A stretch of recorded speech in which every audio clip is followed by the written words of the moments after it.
Bismillahirrahmanirrahim. Assalamualaikum warahmatullahi wabarakatuh. A'udzu billah. Bismillah walhamdulillah. Shalatu wassalamu ala Rasulillah Sayyidina Muhammad ibn Abdillah wa ala alihi wa sahbihi wa mawala. Wala hawla wala quwwata illa billahil aliyyil azim. Allahumma salli wa sallim wa barik ala sayyidina Muhammadin tibbil qulubi wa dawa'iha wa afiyatin abdan wa shifaiha wa nuril absari wa diya'iha wa ala alihi wa sahbihi wa sallim.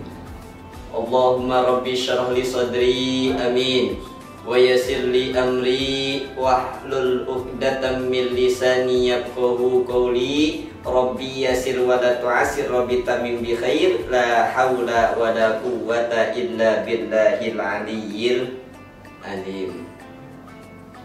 Pertama, yang paling utama, marilah kita panjatkan puja, puji beserta syukur kita kehadirat Allah Subhanahu wa taala. Allah yang Maha Pengasih yang tidak pernah pilih kasih, Allah yang Maha Penyayang yang sayangnya tiada pernah terbilang, Allah yang Maha Pemurah yang tidak pernah marah.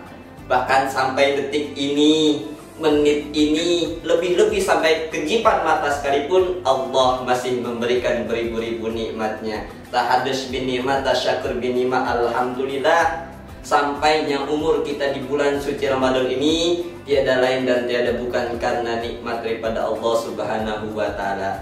Makanya sama-sama kita syukuri atas nikmat Allah Subhanahu wa taala.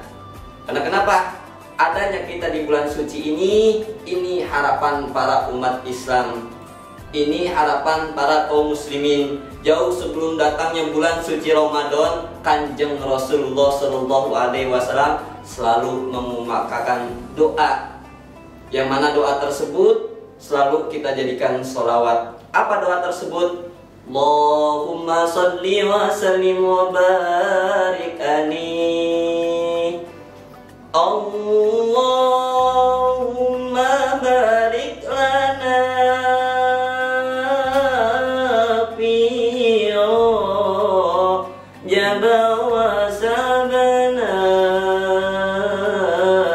wa ballighna Ramadana wa hasil maqasidana. Allahumma barik lana fi Rajab wa Sabana wa ballighna Ramadana wa hasil maqasidana. Ini doa yang senantiasa dipanjatkan oleh Kanjeng Rasulullah Shallallahu Alaihi Wasallam jauh sebelum datangnya bulan suci Ramadan. Apa doa tersebut? Allahumma barik lana fi Rajab wa Syabana. Ya Allah, berkahkanlah kami di bulan Rajab dan di bulan Sya'ban. Wa ballighna Ramadana wa hasil maqasidana. Dan ya Allah, sampaikanlah umur kami di bulan sucimu, yaitu bulan suci Ramadan. Dan alhamdulillah, kita semua pada kesempatan kali ini sudah ada di bulan suci Ramadan. Makanya sama-sama bersyukur. Apa tanda rasa syukur kita? Kita pergunakan sisa-sisa bulan suci Ramadan ini agar apa? Agar puasa kita senantiasa diterima di sisi Allah Subhanahu wa ta'ala. Karena kenapa? Allah Subhanahu wa ta'ala berfirman dalam hadis qudsinya, as-saumu li wa ana ajzi bih. Puasa itu adalah milikku dan aku yang langsung akan mengganjar dari puasa kalian. Mudah-mudahan puasa kita semua senantiasa diterima di sisi Allah Subhanahu wa ta'ala. Yang kedua, salawat dan salam tak lupa kita junjungkan kepada harimban kita, manusia pilihan Allah, manusia yang belum pernah ke Cianjur tetapi beliau masih tetap jujur. manusia yang belum pernah ke Bogor tetapi namanya masih tetap tersakhar. Siapakah beliau? Baginda alam habibana wa nabiyyana Muhammadin sallallahu alaihi wa alihi wasallam, yang telah membawa umatnya dari zaman jahiliyah sampai zaman mahiriyah. Hadirin wal hadirat, sidang pesantren kilat yang insya Allah sama-sama dimuliakan oleh Allah Subhanahu wa ta'ala. Selesai melaksanakan sholat Idul Fitri, tidak ada angin, tidak ada hujan, tidak ada yang berdoa dan tidak ada yang memohon doa. Kanjeng Rasulullah Shallallahu Alaihi Wasallam mengucapkan amin sampai 3 kali. Amin, amin, amin. Timbul pertanyaan oleh para sahabat, ada apa dengan Kanjeng Rasul? Tidak ada angin, tidak ada hujan, tidak ada yang berdoa dan tidak ada yang memohon doa, tetapi Kanjeng Rasul mengucapkan amin sampai 3 kali. Akhirnya satu sahabat bertanya kepada Kanjeng Rasulullah, ya Rasul, apa yang menjadikan gerangan engkau mengucapkan amin sampai 3 kali? Jawaban Kanjeng Rasul apa? Wahai para sahabat, apakah engkau tadi tidak tahu? Tadi ada satu malaikat yang disebut malaikat Jibril datang ke hadapan saya. Ngapain malaikat Jibril datang ke hadapan saya? Malaikat Jibril meminta permohonan. Apa permintaan malaikat Jibril? Ya Rasul, aku ingin berdoa kepada Allah Subhanahu wa ta'ala. Maukah engkau mengaminkan doaku tersebut? Katakan yang Rasul apa? Siap, aku mau mendoakan doamu, ya malaikat Jibril.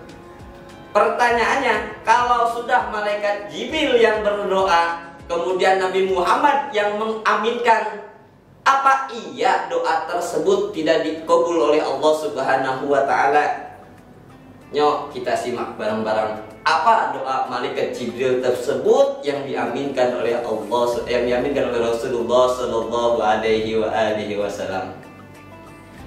Yang pertama, doa malaikat Jibril yang pertama kepada Allah Subhanahu wa ta'ala yang diaminkan oleh Kanjeng Rasulullah Sallallahu Alaihi Wasallam pada hari ini, tepatnya tanggal 1 Syawal, hamba bermunajat kepada Engkau ya Allah, jangan Kau terima ibadah dan puasanya seorang anak yang durhaka kepada kedua orang tuanya.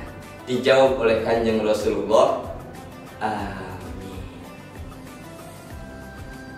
Ketika kita kaji, di antara kita ya sudah pasti pernah menjadi yang namanya anak.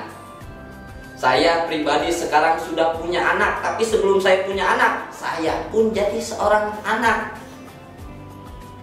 Nah, kenapa sababiah puasa kita bisa diterima oleh Allah Subhanahu wa ta'ala? Ingat, ini adalah tanda rasa syukur kita kehadirat Allah Subhanahu wa ta'ala. Tidak akan ada anak kalau tidak ada yang namanya orang tua, bapak dan ibu. Tidak akan ada bapak ibu kalau tidak ada kakek dan nenek.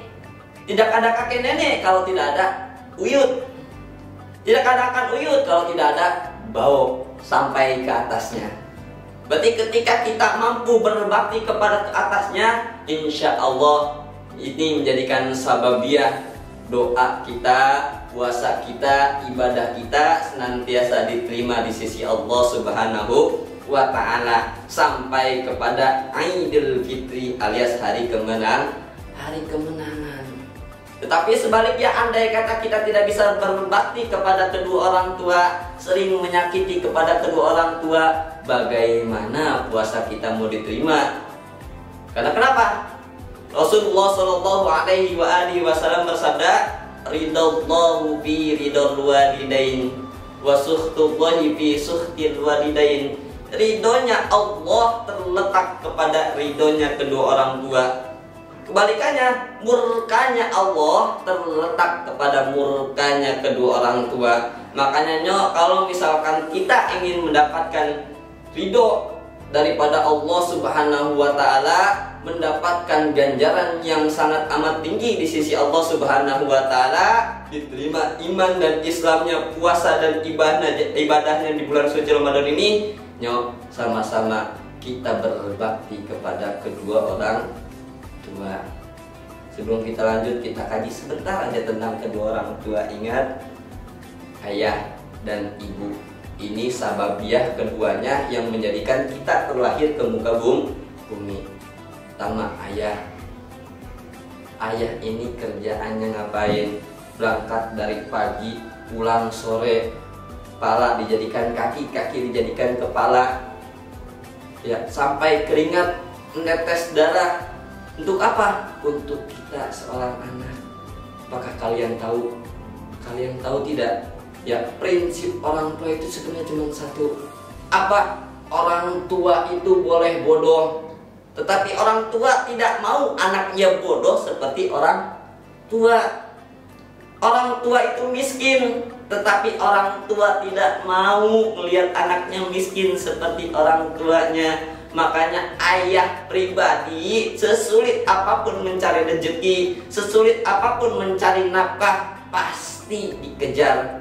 Untuk siapa? Untuk keluarganya, khususnya untuk seorang anak.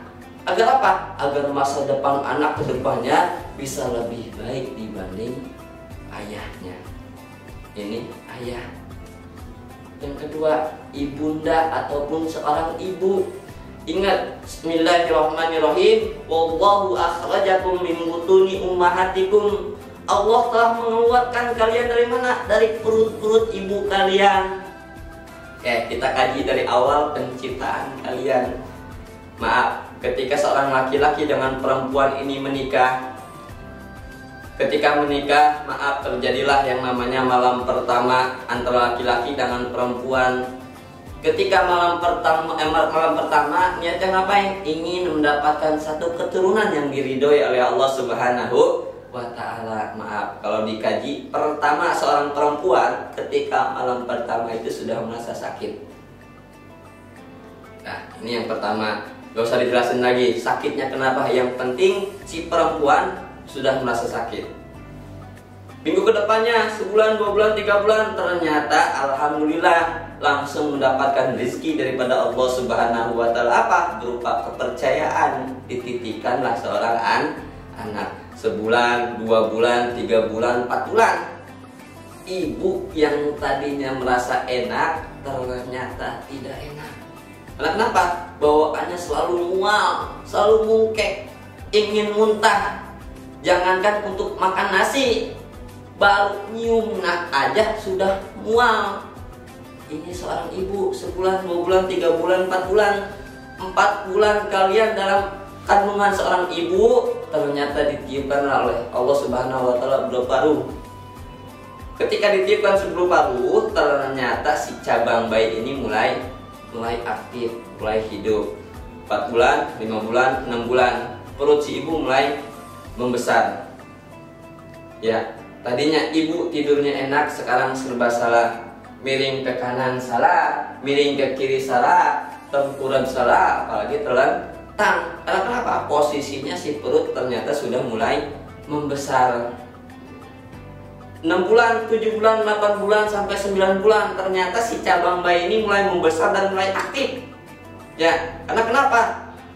Si bayi mulai menendang, mulai nampol, mulai nonjok, mulai nyundul. Bahkan kelihatan dari perut seorang ibu bentuk tendangan si bayi. Ini posisinya kita masih ada di dalam perut ibu kita.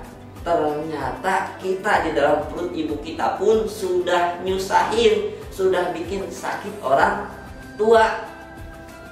Apakah orang tua tetap menyesal? Tidak, orang tua tetap ingin melahirkan kalian sesuai dengan ridhonya Allah Subhanahu wa ta'ala. Masuk kepada 9 bulan, ternyata maaf, ya, ini yang dirasakan seorang ibu itu adalah antara hidup dan mati.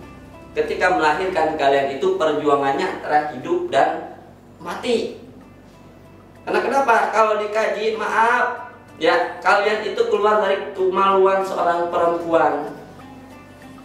Ya, sedangkan bayi posisinya segede apa? keluar dari kemaluan perempuan. Makanya Bapak bisa katakan ketika seorang ibu melahirkan kalian, ternyata ya taruhannya adalah hidup dan mati. Nah, sebulan, 2 bulan, 3 bulan, 4 bulan, 5 bulan, 6 bulan, 7 bulan, 8 bulan, 9 bulan. 9 bulan kita di dalam perut ibu kita sudah membuat ibu kita kesakitan. Terlahirlah kita ke dunia.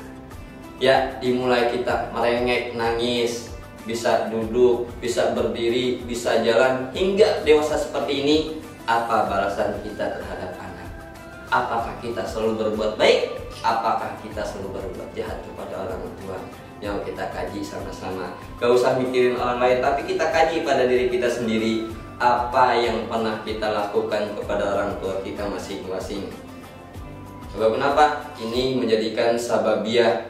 Kalau puasa kita ingin diterima di sisi Allah, kalau ibadah kita ingin diterima di sisi Allah Subhanahu wa Ta'ala, nyo kita sama-sama selalu berbuat baik kepada kedua orang tua. Karena kenapa? Dilengkapi lagi oleh Kanjeng Rasulullah Shallallahu Alaihi Wasallam, al jannatu tahtal aqdamil ummahat. Surganya Allah ternyata terletak di telapak kaki seorang ibu.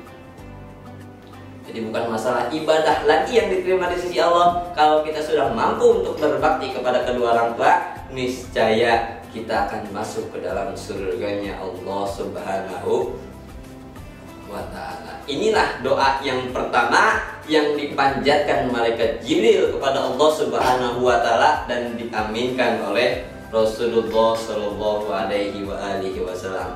Ya Allah, jangan Kau terima puasa dan ibadahnya seorang anak yang durhaka kepada kedua orang tua. Dijawab oleh Rasulullah Shallallahu Alaihi Wasallam, amin.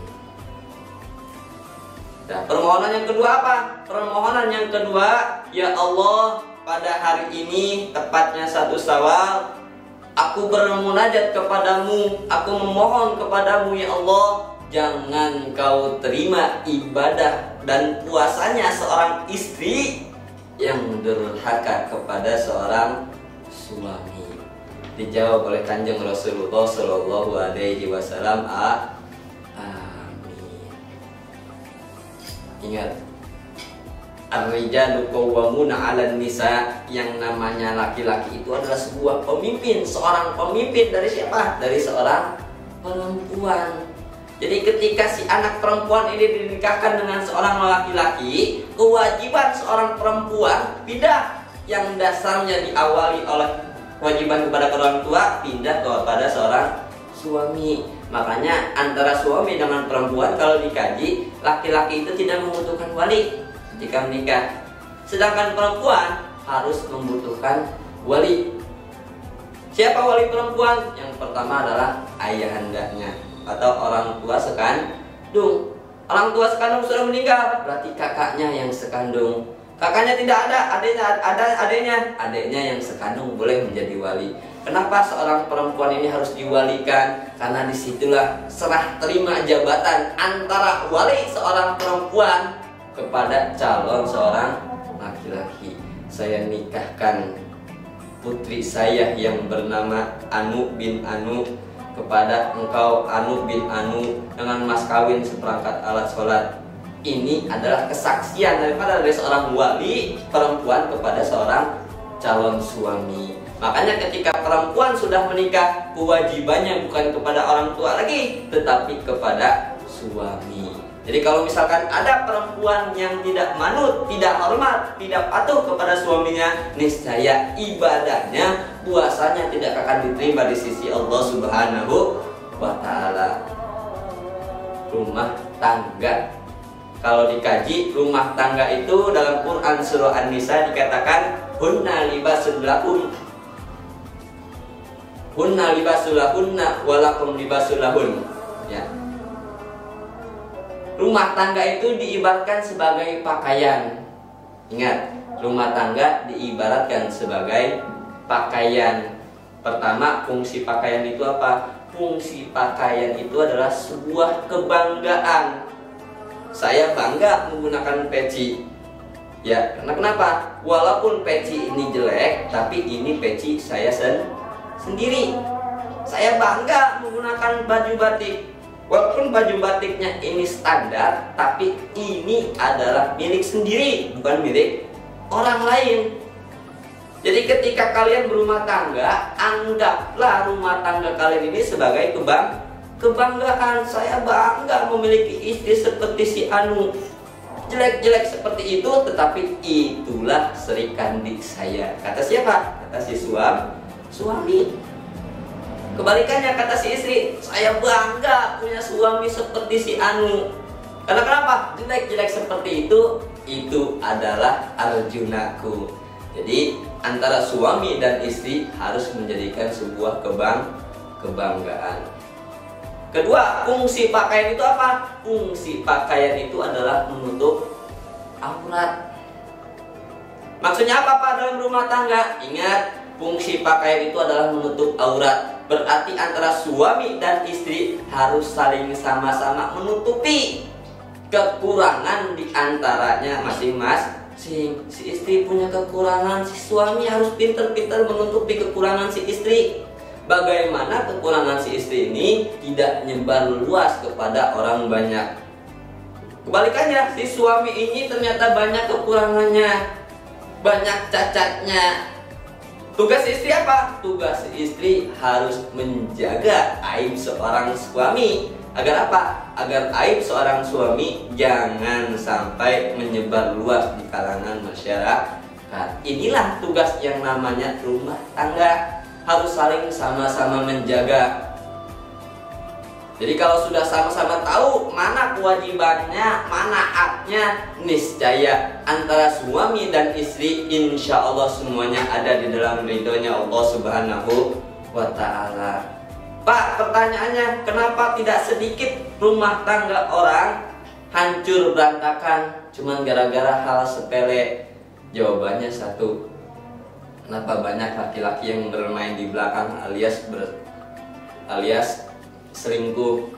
Perempuannya sama, bukan laki-laki aja yang selingkuh. Nggak zaman katanya sekarang perempuan yang selingkuh nggak sedikit. Jawabannya cuma satu, karena antara suami dan istri tidak bisa membedakan mana hak dan mana kewajiban. Mana yang mesti didahulukan, hak dulu apa kewajiban dulu? Karena kenapa? Banyak rumah tangga yang hancur selalu mengedepankan kewajibannya, ingin dapat nafkah, ingin dibelikan ini, ingin itu, tapi gak sadar bahwasanya kewajibannya sendiri ternyata belum tertunaikan.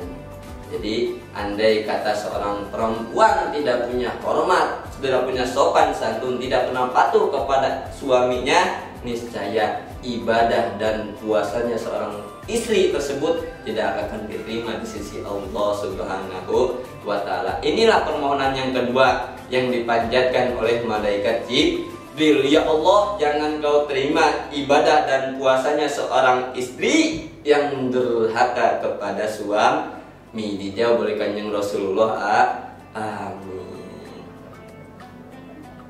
Yang ketiga, permohonan malaikat Jibril yang ketiga kepada Gusti Allah. Ya Allah, pada hari ini tepatnya tanggal 1 Syawal, aku bermunajat kepada Engkau, aku memohon kepada Engkau, jangan kau terima ibadah dan puasanya seorang muslim yang berselisih dengan muslim yang lainnya.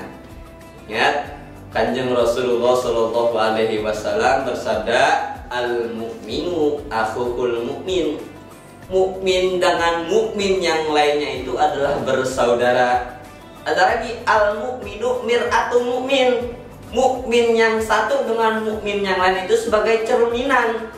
Maksudnya apa sebagai cerminan? Kalau kita berdiri di depan cermin, otomatis kita ada kelihatan, di cermin pun ada. Yang di cermin dengan kita ternyata sama.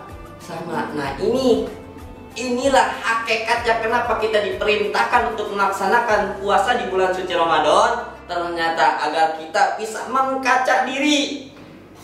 Ternyata saudara kita di belakang sana masih banyak yang derajatnya jauh di bawah kita. yang kenikmatannya jauh di bawah kita. Mungkin kita harus bersyukur kepada Allah Subhanahu wa Ta'ala. Kita masih bisa tidur, kita masih bisa istirahat. Karena kenapa? Kita masih punya tempat tinggal, kita masih bisa minum, kita masih bisa makan. Karena kenapa? Kita masih bisa berusaha untuk mencari rezeki, khususnya untuk makan. Tapi ternyata saudara kita di belakang sana masih banyak. Hari ini dia makan, hari esok dia gak makan, hari esoknya lagi dia gak makan. Karena kenapa? Nggak punya rezeki. Panas kepanasan, hujan kehujanan, karena dia tidak punya tempat tinggal. Ini hakikatnya diwajibkan kita untuk berpuasa. Agar apa? Agar kita bisa merasakan penderitaan saudara kita yang sifatnya jauh rendah di bawah kita. Ingat, kehidupan itu selalu berputar seperti roda berputar. Kita posisinya tidak akan selamanya di atas, tidak akan selamanya di tengah, dan tidak akan selamanya ada di bawah. Mungkin saja sekarang kita ada di bawah, esok hari kita ada di tengah, esoknya harinya lagi ada di atas. Inilah kehidupan yang selalu berputar. Ketika kita senantiasa merasakan penderitaan saudara kita yang sifatnya di bawah, insya Allah ini menjadikan sababiyah kehidupan kita selalu stabil, tidak ada di bawah dan tidak ada di atas. Inilah yang disebut berkah. Yang disebut berkah. Jadi yang disebut berkah itu ziyadatul khair, suatu tambahan kebaikan. Walaupun bahasa kasarnya saya kerja punya gaji sekian, walaupun bahasa kasarnya gaji sekian ini tidak cukup untuk kehidupan saya, tapi ketika saya syukuri, alhamdulillah ternyata rezeki ini berkah untuk keluarga saya. Itu yang disebut berkah, yaitu tambahan suatu kebaikan. Ingat, antara kita dengan sesama muslim, antara kita dengan saudara sesama muslim ibarat anggota tubuh. Ya, contoh ketika kita sedang istirahat, tiba-tiba ada nyamuk datang gigit tangan kiri. Ketika kita tahu ada nyamuk di tangan kiri, siapa yang mukul? Nggak mungkin kaki yang mukul, otomatis tangan kanan yang mukul. Kemudian langsung garuk. Nah, bagaimana caranya agar kita senantiasa mau merasakan penderitaan sesama muslim yang jauh di bawah? Berarti kita layaknya seperti tangan kanan dan tangan kiri. Ya, walaupun tangan kiri tidak minta pertolongan dari tangan kanan, ternyata tangan kanan secara otomatis mukul kemudian menggaruk. Nah, inilah ini inti dari Bismillahirrahmanirrahim. Dengan menyebut nama Allah yang Maha Pengasih lagi Maha Penyayang. Kasih sayang Allah diberikan kepada seluruh makhluk tanpa terkecuali. Ya, kita pun sama harus mengkaji dari asma Allah, yaitu Ar-Rahman Ar-Rahim. Timbulkan sifat Ar-Rahman Ar-Rahimnya Allah pada diri kita. Ketika kita melihat orang kelaparan, ketika kita punya rezeki, kita harus mau berbagi kepada orang kelaparan tersebut. Ketika kita melihat ada seseorang yang membutuhkan pertolongan kita, kemudian kita mampu untuk menolong, mau tidak mau kita harus menolong orang tersebut. Inilah yang disebut hakikatnya seorang muslim alias mukmin. Karena kenapa? Rasulullah Shallallahu Alaihi Wasallam bersabda, al-mu'minu la yu'minu ahadukum hatta yuhibba li akhihi ma yuhibbu li nafsihi. Tidak akan dikatakan seorang yang beriman kalau seseorang tidak bisa menyayangi orang lain sebagaimana menyayangi dirinya sendiri. Kalau orang lain lapar, kita harus bisa merasa lapar. Kalau orang lain haus, kita pun harus bisa merasa haus. Kalau orang lain sakit, kita harus merasa sakit. Ketika kita merasa sakit, timbul pikiran untuk mengobati rasa sakit tersebut. Ini adalah hakikat diperintahkannya kita untuk melaksanakan puasa di bulan suci Ramadan. Dari apa yang saya sampaikan tadi, mumpung masih ada beberapa hari kita untuk menuju kepada Idul Fitri, yuk kita sama-sama kita perbaiki hablum minallah kita, ibadah kita kepada Allah Subhanahu wa taala, baik itu berpuasa, sholat, zikir ataupun tadarus, kita perbaiki lagi. Agar apa? Agar kita Idul Fitrinya sampai kepada kemenangan. Ini hablum minallah.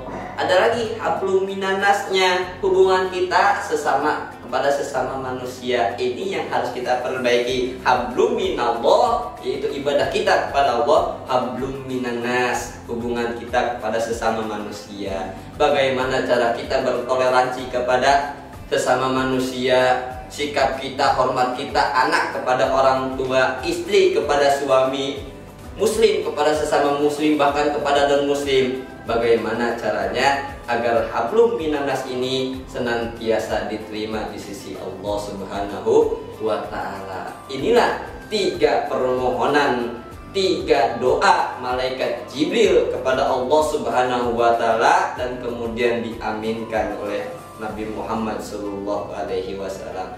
Mudah-mudahan ketika saya pribadi menyampaikan seperti ini, di selang-selang waktu sisa Ramadan ini kita bisa memperbaikinya, agar kita semua yang ada di sini senantiasa bisa menuju kepada Idul Fitri. Id artinya kembali, Fitri artinya kesucian. Mudah-mudahan kita bisa kembali kepada kesucian layaknya seperti bayi yang terlahir ke muka bumi ini. Terima kasih, cukup sekian dari saya, kurang lebihnya mohon maaf.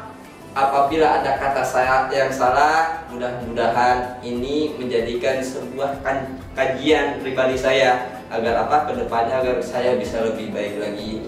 Apabila ada baiknya, mudah-mudahan bisa bermanfaat, tidak masuk kuping kanan keluar kuping kiri, tetapi kita manfaatkan dalam hati kita praktekkan dalam kehidupan kita. Agar apa? Agar kita senantiasa mendapatkan ridho daripada Allah Subhanahu wa taala. Sekian dari saya, kurang lebihnya mohon maaf. Assalamualaikum warahmatullahi wabarakatuh.